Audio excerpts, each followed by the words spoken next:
चलिएगा, देखिएगा हमने कल बीओडी बताया, तो बीओडी कुछ नहीं है। बीओडी का मतलब होता है बायोकेमिकल ऑक्सीजन डिमांड, मतलब कह सकते हैं। देखिएगा ध्यान दीजिएगा, बीओडी इंपॉर्टेंट है इसलिए फिर हम आज बताते हैं। बीओडी ध्यान दीजिएगा, कुछ भी नहीं है बीओडी, जैसे कि समझना यह क्या है, तालाब है। क्या है? तालाब। इसमें ढेर सारा कूड़ा कचरा है, ढेर सारा क्या है, कूड़ा कचरा है। और इसमें और क्या है जी, बैक्टीरिया है। और क्या है, बैक्टीरिया। और इतना पानी गंदा हो गया है, इतना पानी गंदा हो गया है कि इस पानी से ऑक्सीजन की क्या हो गई है, कमी हो गई है। ऑक्सीजन की क्या हो गई है, कमी हो गई है। तो यह बैक्टीरिया इस खराब चीज को, कार्बनिक पदार्थ को खाने के लिए इसको ऑक्सीजन चाहिए कि नहीं चाहिए? बिना ऑक्सीजन के कैसे कोई बच सकता है?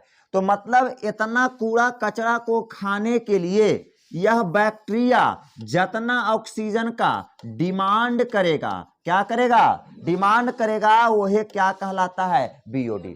अरे नाम ही है बायोकेमिकल ऑक्सीजन डिमांड, मतलब बायोकेमिकल जो आपका जल में केमिकल चीज है, उसे डाइजेशन के लिए, बैक्टीरिया खाने के लिए आपसे जितना ऑक्सीजन को मांगता है, वही क्या है, बायोकेमिकल ऑक्सीजन डिमांड।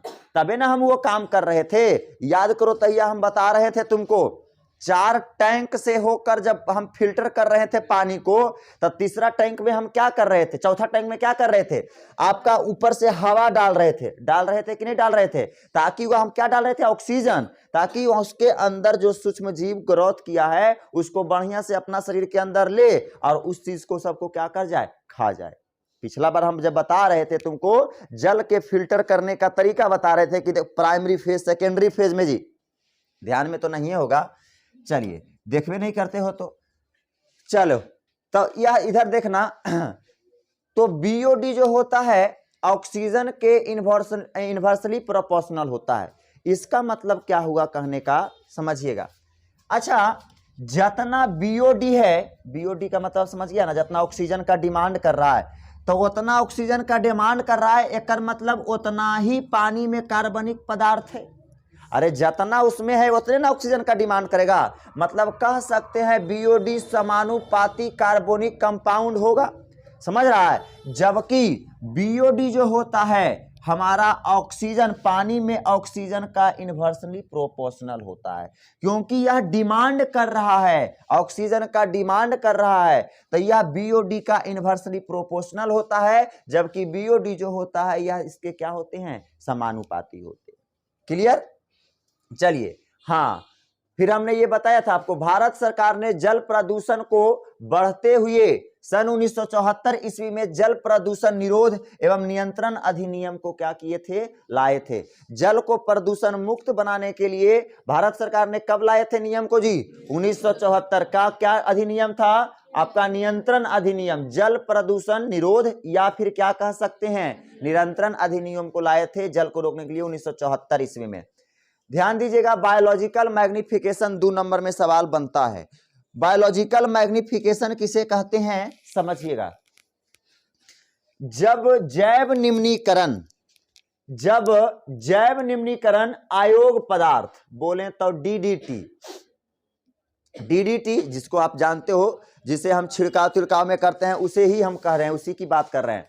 जब जैव निम्नीकरण अयोग्य पदार्थ, बोले तो डीडीटी, किसी खाद्य श्रृंखला, फूड चेन में बढ़ जाती है तो हमारा क्या कहलाती है जी, जैव आवर्धन कहलाती है। बोले तो बायो मैग्निफिकेशन कहलाएगी, बायोलॉजिकल मैग्निफिकेशन। हमने कहा जब जैव निम्नीकरण का मतलब डीडीटी, जो खाद्य श्रृंखला है, वह खाद्य श्रृंखला निरंतर फूड चेन में बढ़ती जाती है तो वो क्या कहलाती है, बायोलॉजिकल मैग्निफिकेशन। हालांकि इससे आपको कंफर्म नहीं होगा, आप यहां से अच्छा तरीके से समझिएगा। देखिएगा, जैसे कि हमने ये नीचे में जो दिख रहा है आपको, ये सब घास है, क्या है, घास। तो इस घास में जो है समझिएगा कि 1 डीडीटी, जहां 1 ग्राम डीडीटी, इसमें खाद्य पदार्थ हैं। 1 ग्राम डीडीटी क्या है, खाद्य पदार्थ।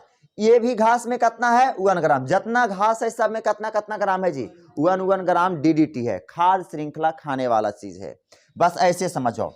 खाद्य श्रृंखला का मतलब हम कह सकते हैं जैसे कि उस भोज्य पदार्थ में, उस घास के अंदर डीडीटी की मात्रा कितना है 1 ग्राम, दूसरे घास में भी 1 ग्राम, तीसरे घास में भी कितना है 1 ग्राम। अब बताओ कोई खरगोश आया, आई दोनों घास को खा लिया, तो बताओ इस खरगोश के अंदर डीडीटी की मात्रा कितना हो जाएगा 2 ग्राम। फिर कोई खरगोश आया, ये दोनों के खा लिया, तो इसके अंदर भी कितना होगा। फिर कोई खरगोश आया, ये दोनों घास को खा लिया, तो कितना ग्राम। फिर खरगोश आया तो कितना ग्राम 2 ग्राम। अब कोई लोमड़ी आया, अब लोमड़ी आके ये दोनों खरगोश को खा गया, ये दोनों खरगोश के खा गया, तो अब बता लोमड़ी में कितना आ जाएगा 4 ग्राम। फिर ये दोनों के खा जाएगा, तब डीडीटी बढ़ रहा है कि नहीं 4 ग्राम। अभी दोनों लोमड़ी को कोई शेर आ जाए और खा जाए, तो बताओ इस शेर के अंदर कितना हो जाएगा 8 ग्राम। तो देखो तो यह खाद्य श्रृंखला प्रत्येक बढ़ रहा है कि नहीं बढ़ रहा है। 1 ग्राम से कहां चल गया 8 ग्राम में चल गया, अर्थात कह सकते हैं यह जैव निम्नीकरण बढ़ रहा है। जैव निम्नीकरण जो बढ़ता है वो है जैव आवर्धन कहलाता है। क्या कहलाता है जैव आवर्धन। हम कह सकते हैं जैव निम्नीकरण जब खाद्य श्रृंखला में, ये खाने वाला चीज में ही बढ़ रहा है, जब खाद्य श्रृंखला के रूप में, मतलब खाने के रूप में ना बढ़ रहा है, खाद्य श्रृंखला के रूप में बोले तो फूड चेन के रूप में कंटिन्यूअस यह इंक्रीज करते रहता है, बढ़ते रहता है, तो यह हमारा क्या कहलाएगा बायोलॉजिकल मैग्निफिकेशन कहलाएगा। बात समझ में आ गया। चलिए अब यहां से अब अगला हेडिंग स्टार्ट होता है सॉलिड वेस्ट। सॉलिड वेस्ट किसे कहते हैं समझिएगा।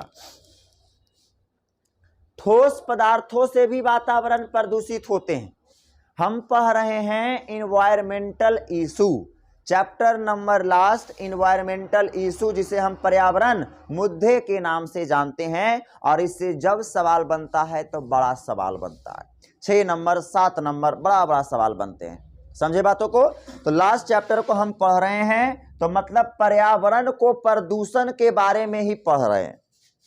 यह एक ऐसा चीज है जिसे आप थोड़ा सा समझेंगे, टोटल को लिखना का प्रयास आप खुद करोगे।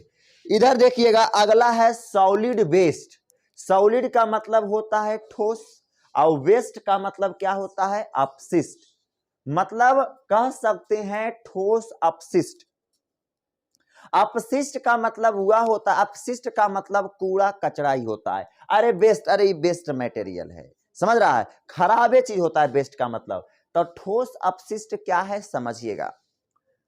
नगर शहर गांव कार्यालय विद्यालय कहीं से भी, सभी जगहों से जो हमारा घर से निकलने वाले कांच धातु कागज खराब कपड़े, जो ये सब चीजें होते हैं जिसका डाइजेशन नहीं कोई जीव कर सकता है, वह एक प्रकार के क्या है ठोस पदार्थ है।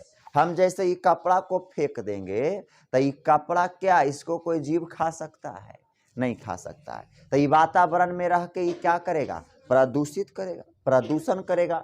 तो कह सकते हैं नगर शहर गांव कार्यालय विद्यालय अस्पताल घर से निकलने वाले कांच की धातु हो गई, चाहे खराब कपड़ा हो गया, कागज हो गया, मतलब यह सब के सब। अरे ठोस चीज क्या है तुम खुद समझ सकते हो ना जी। वह ठोस चीज जिसको आप दिमाग में लगा लो कि जिसे वैसा चीज जिसका कह सकते हैं अपघटन नहीं होता है। अपघटन का मतलब टूटता नहीं है, तो यह सब टूटेगा नहीं। अगर तुम जलाने का प्रयास करोगे तो जलाने से फिर वायु प्रदूषण होगा। समझ रहा है बात को। तो यह सब हमारे क्या हो जाते हैं ठोस अपशिष्ट हो जाते हैं।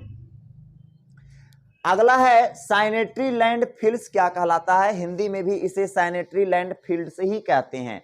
सैनिटरी लैंडफिल्स समझिएगा, जब ठोस अपशिष्ट पदार्थ को किसी के अंदर रखकर दबाव डालते हैं, उसके बाद जमीन के अंदर दबाना ही हमारा सैनिटरी लैंडफिल्स कहलाता है। नहीं समझ में आया होगा आपको, लेकिन सैनिटरी लैंडफिल्स यहां से ओहो चलिए अच्छा अब खुलिए गया। तो सैनिटरी लैंडफिल्स होता क्या है रियली में समझिएगा। आपका इस प्रकार से कोई मशीनें इस प्रकार से होती है सैनिटरी लैंडफिल्स का, समझ रहे हो बात को। यह कोई समझ जाओ कि यह मशीन है, ठीक है, ये मशीनें हैं।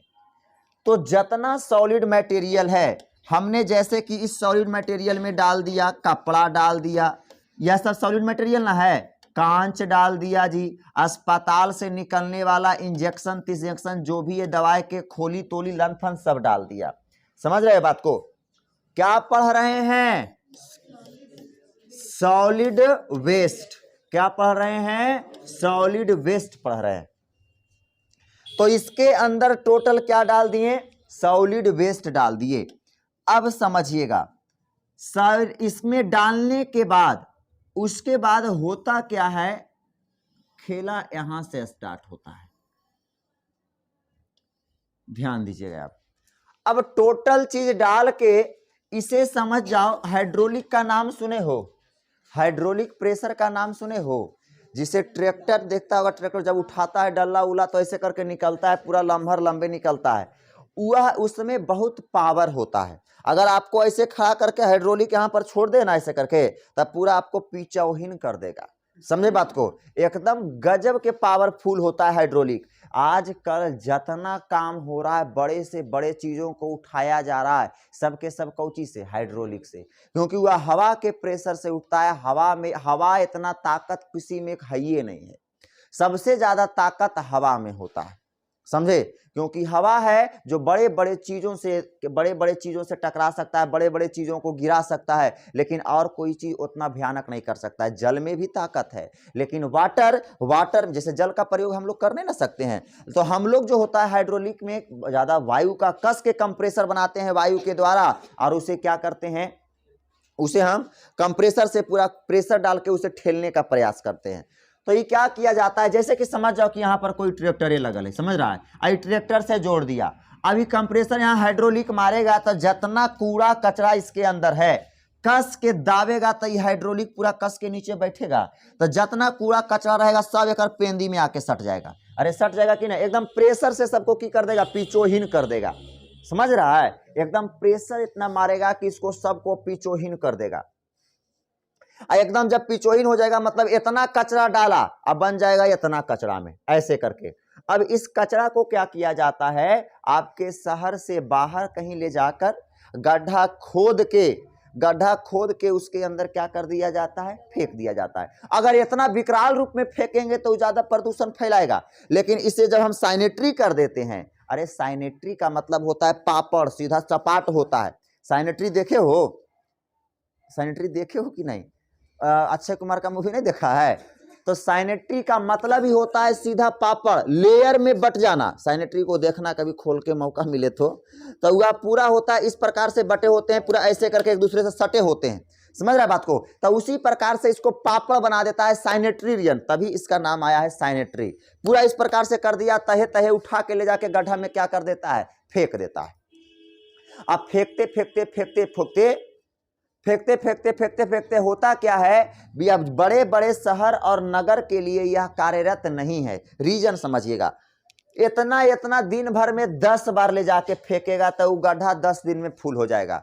फिर अर्थात होगा क्या? 10 से 15 दिन में एक बहुत भयानक कचरा का पहाड़ बन जाएगा। नहीं बन जाएगा क्या? कचरा का पहाड़ बन जाएगा। यह वैसे शहरों के लिए है जो छोटा छोटा शहर है, तो उस शहर में इस प्रकार से सॉलिड वेस्ट से क्या किया जा सकता है? बचा जा सकता है। अर्थात हम आपसे कोई पूछे कि बताइए साइनेट्री के बारे में, आपसे कोई पूछे बताइए साइनेट्री लैंडफिल्स क्या है, तो आप सीधे कहोगे सॉलिड पदार्थ, सॉलिड मटेरियल को या फिर वैसे ठोस पदार्थ जो प्रदूषण फैलाने का काम करते हैं उसे कंप्रेस्ड करके, कंप्रेस्ड का मतलब होता है दबा करके, उसे हम किसी गड्ढे के अंदर दबा देते हैं और वही क्या कहलाता है? सैनिटरी लैंडफिल्स कहलाता है। क्या कहलाता है? सैनिटरी लैंडफिल्स कहलाता है। लेकिन तुम खुद सोचो, यह छोटे शहरों के लिए कार्यरत हो सकता है, लेकिन 10-10 हजार घर के शहर जो है, 1-1 लाख घर के शहर है, क्या उसमें यह कार्यरत होगा? नहीं होगा, हो ही नहीं सकता है। कैसे हो जाएगा जी? उतना इतना कचरा डेली दूसरा के घर के बिल्डिंग से निकलता है, इतना कचरा। जिस रूम में तुम रह रहा होगा उसमें 10 रूम होगा, देखना ना, डेली प्लास्टिक फेंका रहा है, डेली प्लास्टिक फेंका रहा है।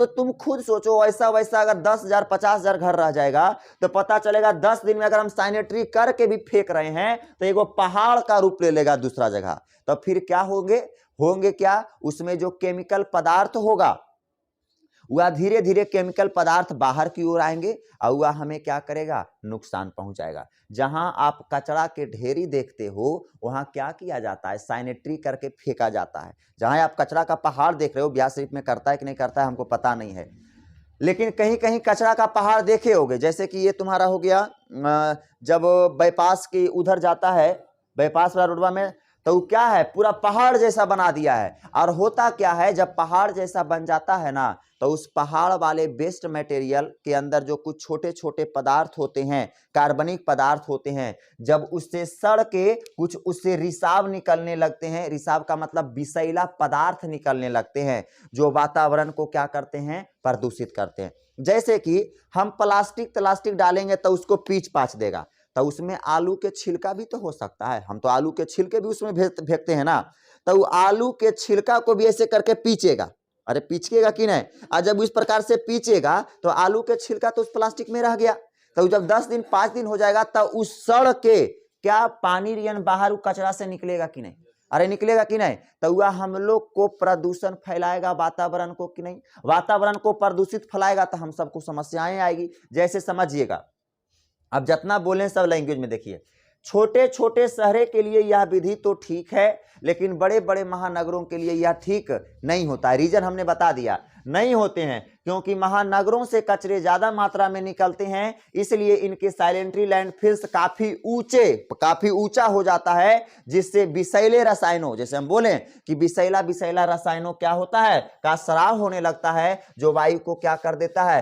प्रदूषित करता है। और साथ साथ मिट्टी में जब जाएगा वही वाला विषैला पदार्थ, तो वो मिट्टी के उर्वरक क्षमता को भी क्या कर देगा, कम कर देगा। कहेगा सर प्लास्टिक से तो विषैला पदार्थ निकलेगा नहीं, अरे जैसे कि विषैला पदार्थ तो निकलेगा जी, अरे कोई आलू है जैसे कि प्याज व्याज सड़ रहा है तो उसी में फेंक रहे हैं, प्लास्टिक में करके फेंक रहे हैं, तो वह भी एक प्रकार का सॉलिड मटेरियल है। तो प्याज जैसे सड़ा तो प्याज से पानी के रूप में बाहर निकलेगा, वो विषैला केमिकल है कि नहीं, और वह केमिकल जिस जमीन पर जाएगा वो जमीन को बंजर करेगा, उसके बाद वातावरण में अगर फैलेगा तो वातावरण को क्या करेगा, प्रदूषित करेगा। तो यह हमारे टोटल के टोटल क्या हो गए जी, सैनिटरी लैंडफिल्स हो गए हैं। क्या हो गए हैं, सैनिटरी लैंडफिल्स। बता दोगे सैनिटरी लैंडफिल्स, कुछ नहीं दिमाग में लगाना है, सैनिटरी का मतलब होता है पापड़ कर देना। क्या कर देना, पापड़ कर देना। लैंडफिल्स का मतलब होता है पहाड़, लैंडफिल्स का मतलब समझ जाओ पहाड़ रियन कर देना। दो चीज ऐसे सोच के बनेगा ना तो समझ जाएगा कि हमारे सॉलिड मटेरियल को कंप्रेस्ड करके, कचरा को छोटा करके गड्ढे के अंदर दबा देना, सैनिटरी क्या कहलाता है, लैंडफिल्स। आपसे कोई पूछ देगा कि यह बड़े शहरों के लिए कार्यरत क्यों नहीं है, छोटे शहरों के लिए क्यों है, तो आप कहिएगा बड़े शहरों में इसका एक पहाड़ बन जाता है, जिससे कि विषैले पदार्थों का रिसाव होने लगता है, जो कि वातावरण को प्रदूषित कर सकता है और वहां के मिट्टी की उर्वरक क्षमता को भी क्या कर सकता है, छीन सकता है। क्लियर, इसलिए यह नहीं है।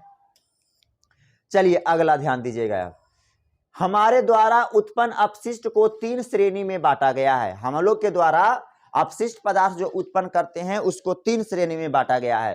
पहला बायोडिग्रेडेबल मटेरियल, बोले तो जैव निम्नीकरण पदार्थ। बायोडिग्रेडेबल मटेरियल बोले तो जैव निम्नीकरण पदार्थ या फिर योग पदार्थ कह सकते हैं। दूसरा हो जाएगा रिसाइकलिंग मटेरियल, बोले तो पुनः चक्रण पदार्थ। हम बताएंगे आपको क्या है इसके बारे में, सब इंपॉर्टेंट है इसमें जो बता रहे हैं। अगला है बायोडिग्रेडेबल मटेरियल, इसका मतलब होता है जैव अनिम्नीकरण आयोग। पहला होता है निम्नीकरण आयोग, इनन लग गया तो ये क्या हो गया जी, अनिम्नीकरण आयोग। क्या होता है बायोडिग्रेडेबल मटेरियल, समझिएगा।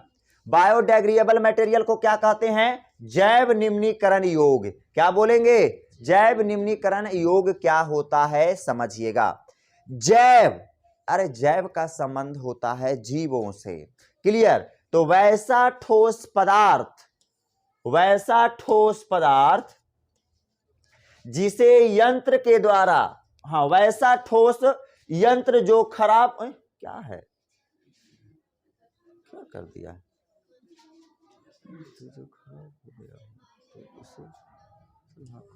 चलो अच्छा ये क्या है, चलो हटाओ, चलो हम बता रहे हैं, देखो ध्यान देगा। बायोडिग्रेडेबल क्या होता है, जैसे समझिएगा, इसे खराब कैसे लिखल है, ऐसा तो होना नहीं चाहिए। चलिए ध्यान दीजिएगा, जैसे कि वैसा ठोस पदार्थ, कोई ठोस पदार्थ है, जैसे कि यह ठोस पदार्थ है, समझे बातों को, यह मेरा ठोस पदार्थ है, ध्यान दीजिएगा। अब इस ठोस पदार्थ का जैसे कि काम करना स्केच क्या कर दिया, बंद कर दिया, तो हमने इसको फेंक दिया, हमने इसको क्या कर दिया, फेंक दिया। तो जब फेंक दिए तो यह सॉलिड बेस्ड हो गया कि नहीं, सॉलिड बेस्ड हुआ कि नहीं? अरे नहीं, स्केच मेरा चल रहा है, इसका मतलब नीब में प्रॉब्लम है, समझ रहा है? अर्थात इसके हम नीब को फेंक दिए बाहर और इसमें नया नीब को क्या कर दिए, लगा दिए। तो यह लगाने की वजह से फिर से यह चलने लगा, समझ रहा है बात को? तो इससे सॉलिड बेस्ड कम हुआ कि नहीं हुआ? अरे हुआ कि नहीं, कम हुआ। तो यह हम कह सकते हैं बायोडिग्रेडेबल, वैसा ठोस पदार्थ जिसे खराब हो जाने पर, जिस पदार्थ का एकदम पार्टिकुलर ऑर्गन खराब होता हो, केवल आप उसी को बदल कर फिर आप यूज में ले लेते हैं, प्रयोग में ले लेते हैं, तो यह क्या कहलाता है, बायोडिग्रेडेबल कहलाता है। हमारा फोन हो गया, हमारा फोन का डिस्प्ले टूट गया, तो इसको हम वातावरण में फेंक दिए, तो ये फेंक दिए तो यह सॉलिड वेस्ट ना बनेगा जी? अरे बनेगा कि नहीं, सॉलिड वेस्ट बनेगा। अब जैसे कि अब जिस मिट्टी में जाएगा तो वजह पर हम धान ऐसे करके बोएंगे, तो जहां पर ये फोन रहेगा वहां पर धान उगेगा? कभी कभी नहीं उगेगा। तो यह सॉलिड वेस्ट हुआ, अर्थात इसका खराब हो गया। तो आप इसके छोटा सा पता कीजिए कि कौन सा अंग खराब हुआ है, तो डिस्प्ले, तो आप खाली डिस्प्ले को चेंज कीजिए, तो इससे सॉलिड वेस्ट कम बनेगा कि नहीं बनेगा? तो यह हमारा क्या कहलाता है, बायोडिग्रेडेबल कहलाता है। ध्यान में रखिएगा, यह सब के सब इंपॉर्टेंट है जी। कौची लिख गया है पता नहीं चलता ये वाला। चलो ध्यान में रखिएगा। अब अगला जैव, हाँ यहां लिखा है लगता है। चलो वैसा ठोस अपशिष्ट, अरे क्या क्या एक गो है, तो कै गो लिखल है?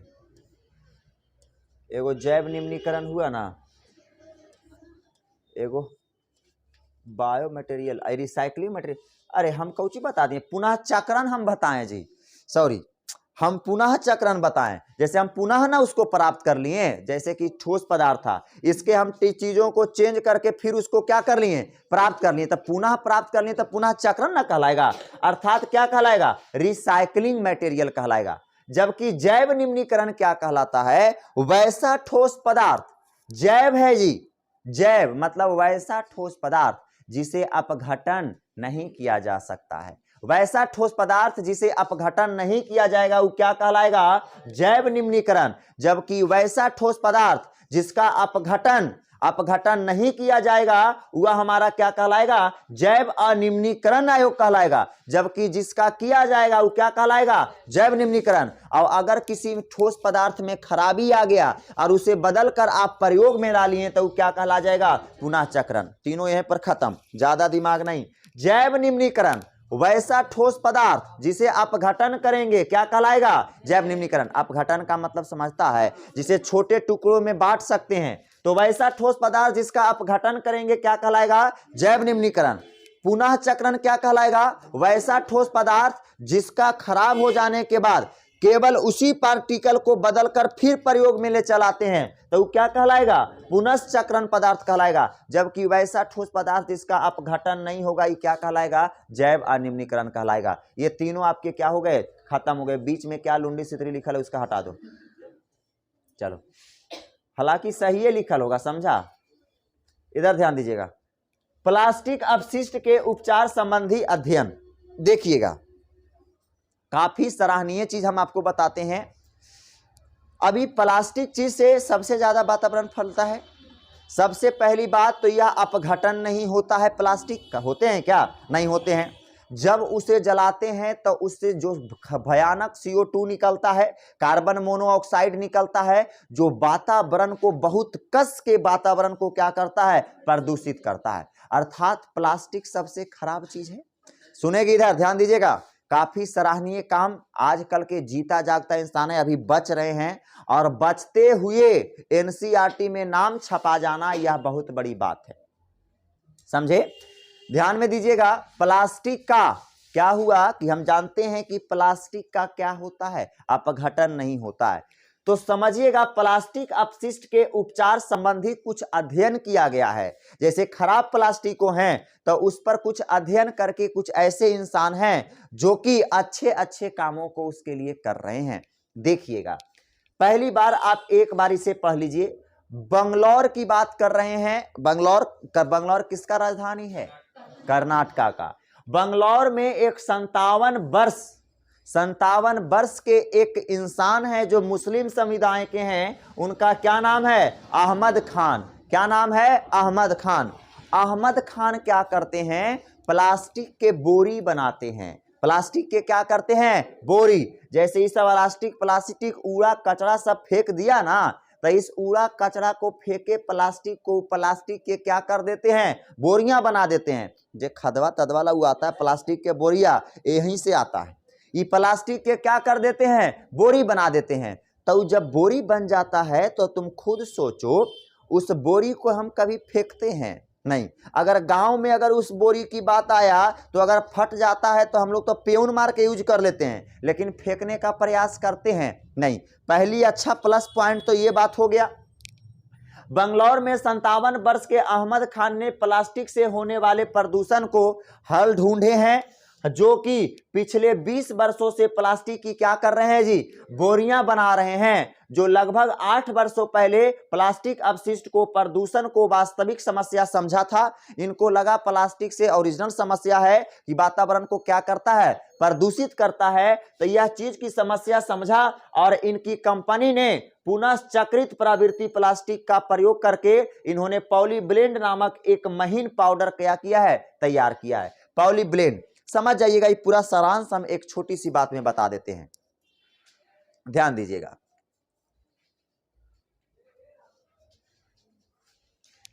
इसे लैंग्वेज में देखने को मिलेगा आपको। होता क्या है एक्चुअली, देखिएगा इधर। अहमद खान, क्या नाम है? अहमद खान। पूरा लंबा है, इसे बढ़िया से समझ लोगे। 10 नंबर के 10 नंबर के हालांकि पूछता नहीं है। अहमद खान समझिएगा, नाम क्या है? अहमद खान। कितने वर्ष के हैं? 57 वर्ष। हालांकि 3 साल पहले भी एनसीईआरटी का कहना था 57 साल, आज हम कहना है 57 साल। काहे कि अपडेट नहीं हुआ है, तो अभी 57 साल के हैं। कहा जो रहा है वही आपको मानना पड़ेगा। 57 साल के हैं। इन्होंने करीब करीब कितना सालों से? 20 सालों से प्लास्टिक का क्या कर रहे हैं? बोरी बना रहे हैं। प्लास्टिक का बोरी बना रहे हैं। इनको लगा क्या कि वातावरण में प्रदूषण का सबसे ज्यादा कारण क्या है? प्लास्टिक ही है। अर्थात प्लास्टिक का ऐसा कुछ हम काम करें जो कि प्लास्टिक को हम अपने प्रयोग में ला सकें। तो इन्होंने क्या किया? अपने प्लास्टिक को इन्होंने किया क्या कि प्लास्टिक को एक मशीन के अंदर, जैसे आटा पिसैया होता है ना, आटा पीसने वाला एक मशीन का बनाया, निर्माण किया, और उसमें जितना कूड़ा कचरा प्लास्टिक वाला था टोटल प्लास्टिक को क्या कर दिए? डाल दिए। और डाल के एकदम प्लास्टिकवा के महीन पाउडर बना दिए। और महीन पाउडर के रूप में क्या बना दिए? पॉलीब्लेंड। क्या कहते हैं महीन पाउडर को? पॉलीब्लेंड बना लिए। अब कहेगा सर ये पॉलीब्लेंड का काम कहां आया? समझिएगा, पहले का जो रोड था, आज से 8-20 वर्ष पहले का जो रोड था, उस रोड में क्या देखा जाता था कि रोड के निर्माण हो लो, जैसे कि यह पूरा जैसे 10 फीट का रोड बना है इतना लंबा। अगला साल बरसात आया, ये 10 फीट के रोड एनो डह के निकल गलो, एनो डह के निकल गलो, बीच में आरी रियन बन गलो। ऐसे होता था कि नहीं? आरी मतलब होता है रास्ता। एनू एहो साइड ढह गया, रास्ता लेफ्टो ढह गया, राइटो ढह गया, और बीच में कौची बच गया? आरी बच गया। समझ रहा है? अब कैसे इंसान चले? और अगल बगल उठा जाता है तो उसमें क्या गांव के लोग करता है? तो जानबे करता है। अब खराब कर दिया, रोड के रौनक के खराब कर दिया। अब बीच में इस प्रकार से बचा। बताओ, रोड को बनाने में कीमत तो उतना ही लगा, पैसा दुनिया भर लगा।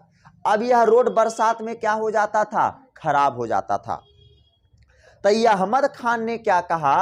अहमद खान ने कहा कि देखिए, हम जो रोड आप लोग बनाते हैं इसमें अगर आप एक काम करोगे तो आपका रोड जो हो ढहे हुएगा नहीं। इन्होंने कहा कि आपके जो मटेरियल होते हैं, जो पीच उच लंथपन होता है, उस मटेरियल में आप क्या डालिए, पॉलीब्लेंड डालिए। जो पॉलीब्लेंड का निर्माण कौची से हुआ है, प्लास्टिक के पाउडर है, एकदम प्लास्टिक से हुआ है। तो वो क्या कर दिए, घोरौआ बढ़िया से बना के, और जब उससे रोड बनाया गया तो उसकी लाइफ स्पैन रोड की क्या हो गई, बढ़ गई।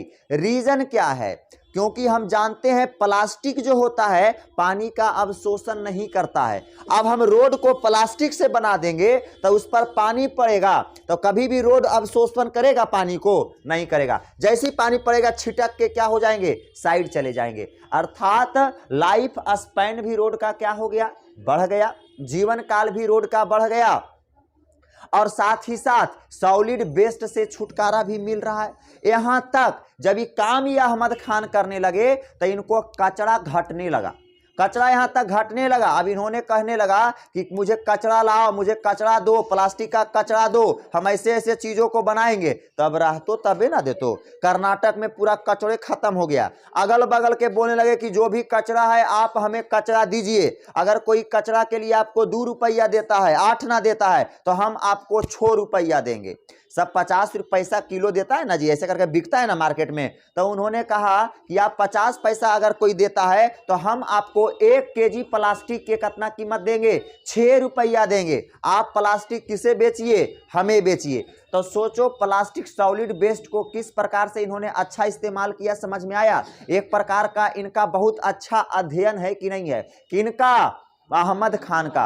अहमद खान ने आपको कहेगा बताइए सॉलिड वेस्ट के लिए अहमद खान का क्या योगदान है, तो आप कहिएगा अहमद खान ने, एक बार सारांश, अहमद खान ने इस वातावरण में ठोस से हो रहे प्रदूषण को देखते हुए इन्होंने प्लास्टिकों से एक प्लास्टिकों का पाउडर बना के तैयार किया, जो कि रोड बनाने में काफी मददगार साबित होते हैं। वह पानी का अब्जॉर्प्शन नहीं कर पाता है, जिससे कि रोड का जीवन काल क्या हो जाते हैं, बढ़ जाते हैं। क्लियर। दिमाग 4-5 बार आपको दिमाग में आया होगा। अहमद खान कोई आदमी था, प्लास्टिक को एकदम पतरे बना दिया, उसके बाद रोड में यूज किया। अब इतना 3 वर्ड पर तो पूरा लैंग्वेज है, समझ आ गया बात को। अब यह पूरा लैंग्वेज को हम यहां लिखे हैं, इनकी थोड़ी सी योगदान है, इन्होंने रोड भी बनाया है। देखो अब जरा लैंग्वेज में देख लेते हैं।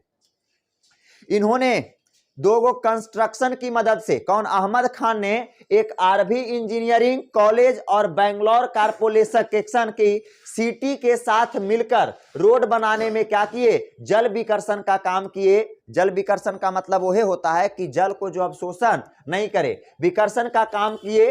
हाँ, विकर्षण का काम किए। हाँ, मिलाए थे कौची के साथ, बिटमेन के साथ। जो पाउडर को मिलाते थे ना, रोड में एक केमिकल यूज होता है जिसे क्या कहते हैं, बिटमेन। बिटमेन के साथ उस पाउडर को क्या किया जाता था, मिलाया जाता था। मिलाने के बाद उसकी क्या होती थी, लाइफ स्पैन जो होती थी कितना गुना बढ़ जाता था जी, 3 गुना बढ़ जाता था। फिर अहमद खान ने क्या किया, सन 2002 ईस्वी में अहमद खान ने लगभग 40 किलोमीटर लंबे क्या किया, सड़क का निर्माण किया। और कौची से, वो है पाउडरवा से, कौची में डाल के बिटमेन में डाल के, कौची में डाल के, बिटमेन में डाल के। बात समझ में आया क्या। चलिए अब यहां के बाद आपकी यह क्लियर हो गया। कूड़े कचरे बेचने वाले की बात बोलें कि जो 0.40 पैसा पर केजी मिलता था, उन्हें भी कितना रुपया देने लगे, 6 रुपया देने लगे। अगला हमारा हो जाएगा इलेक्ट्रॉनिक अपशिष्ट। क्या होता है इलेक्ट्रॉनिक अपशिष्ट, इसकी बातें कल करेंगे। क्लियर।